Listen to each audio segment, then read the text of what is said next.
sports fans have been kept my events, which have been okay over the past week on the field, and in the past couple of weeks we've seen a number of interesting results coming out. And to do a quick deep dive into some of these, we now have SABC News Senior Sport journalist Thando Mxoli with us in studio now. Thando, perhaps to start here, URC. Last week I asked you, should Plumtree be gone? And you said maybe not yet, but maybe they need to start thinking about it. Yeah. The Sharks have turned around their fortunes in the URC this past week. I think they performed a little bit better. There's a little bit more cohesion in the team. Pepsi Buthelezi on his century cap put in a great performance. Yeah, doing seemingly well. URC numbers, what do they look like? Are you happy with the turnaround at the Sharks? No, not yet. If you look at the team that the Sharks put out, there were 13 capped Springboks in the starting 15. Were they up against Scarlet, right? Scarlets. So also you look at how they played it. I don't know. It wasn't a convincing performance. It wasn't. If you look at, for example, when the Bulls are on song and when the Stormers are on song, everything connects. The synergy within the team is a lot better. With the Sharks, it's still a work in progress in my eyes, under this coach and how things are going. I think for the people down in Durban... What do you think it is about Plumtree? That he's not South African? That he just doesn't get the vibe, the culture, the rhythm? Plumtree has spent a big part of his life in Durban. He understands the culture, he understands everything about the Sharks. But it's a work in progress. When you bring in so many talented players and they're not always available to you, remember, I said 13 out of the 15 are Springboks, capped Springboks. So you're going to have disturbances. Unfortunately, that's not an excuse. But again, a team with that much talent should be performing a lot better than they have done. They're sitting in 12th position in the log after this first win of the URC. So again, I don't know. It's a work in progress. Let's talk about the sanctions against Jan-Hendrik Wessels as well as Magazole Mapimpi. Were they fair? Do you think Rassi has a point when he says now we have to beat them in the boardrooms? Do you think the tribunals that evaluate these transgressions are harsh on South African players? The Wessels one is interesting because there wasn't any concrete proof. There's no evidence, it was hearsay. So I don't know if he confessed or not, but there wasn't any proof. But if he did do what they accused him of doing, then it's a serious offense. And 9 weeks is a bit much, but still. Yeah, 5 is also a lot. It is for Mapimpi's tackle. But again, if you look at those things into context, yes, you could say maybe we're being hard done by, but it happens. It's the roll of the dice when it comes to this sort of things. Sometimes the tribunal that you sit in front of on a Monday or Tuesday, those guys will be harsh and apply the law to the letter. But the effect of it, unfortunately, we feel it a lot more because a guy like Mapimpi now can't even be considered for the end of year tour if there's an injury with the touring squad. So again, the effects of it is rather drastic and harsh.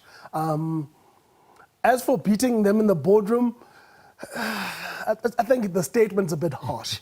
Like I said, there are ways where the letter of the law will be applied a bit more stricter than others. But I don't think there is a definite move to go against South African players. Yeah. Protea woman, terrible performance against Australia. Does it worry about what they could potentially be doing against England? So what worries me about that performance is that it takes away the momentum that we had leading up to this match against Australia. But it's also shown us that we need to be sharper. We need to apply ourselves differently against a quality team like Australia and England, whom we're facing on Wednesday. England beat us in similar bad vein in our first match of the tournament. So we've got a chance for redemption against them on Wednesday in the semi-final. Can we do it? Yes, we can. Our players, I think I've said this on numerous times, we've got key players and key sections who are doing well. Our bowlers are doing well. Again, I'm still waiting for Marazan to have that one game where she totally dominates, whether it's with ball or bat. Again, people like Nadine have played exceptionally well with the bat. Mlaba has been amazing with the ball. So we've got a good team that's performing in certain areas of the game. The minute we put that together, a team like England might struggle against us. But again, it's going to be a good match. Good matchups in the semi-finals, Australia, India, us, England. So it should be interesting. No matter who makes it to the final, it will be a great one. There seems to be a turn of weather in Sri Lanka now. Yes. The rainy days seem to be behind us. How does that affect play?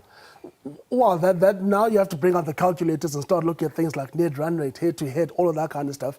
But still, you want to win on the field of play. Basically, you want to apply yourself. If it means, for example, a game is rain affected, then you need to apply yourself differently when you're batting to make sure that you got the runs. And when you're bowling, you get the wickets in timely fashion. Yeah. Let's talk about Pirates. Sad one, but still a strong team. Look, it was a great performance. They had a 3-0 deficit. Yeah. They matched that. They lost on penalties.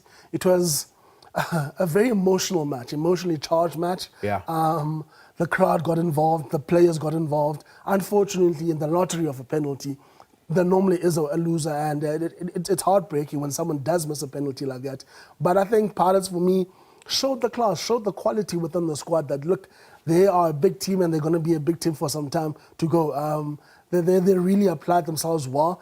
They almost did all they could against a very...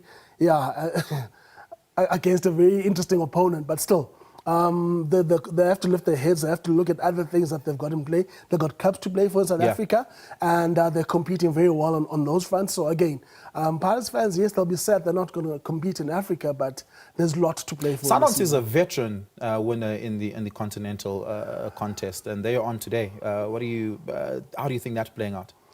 I'd be surprised if Sundowns don't go through. My biggest worry is Chiefs. Chiefs, with all the talent that they've got, they simply have not been converting the chances. And that always comes back and bites you. Sundowns, for me, Sundowns are a clinical team. They've got players who have won on the biggest of stages. They understand what you need to apply yourself in tough continental games. So I'm not too worried about them. Again, Chiefs, for me, is a squad that either blows hot and cold. They create so many chances. They are frustrating in the sense that they don't convert a lot of these chances that they create. At the back, they concede silly, elementary goals at times. But still, I think if ever there was a chance for a team to go further in the competition, it's a team like Chiefs where they can build without the pressure of expectation. They can sit and start playing without that. Sundowns fans will demand that they go deep into the competition because they're used to the success and they're used to past performances. Absolutely. Chiefs, the fans will not be that harsh. Yeah, I mean, low expectations means that they can outshine them, but we're going to have to leave it at Thando. Thank you so much for that. Really do appreciate it.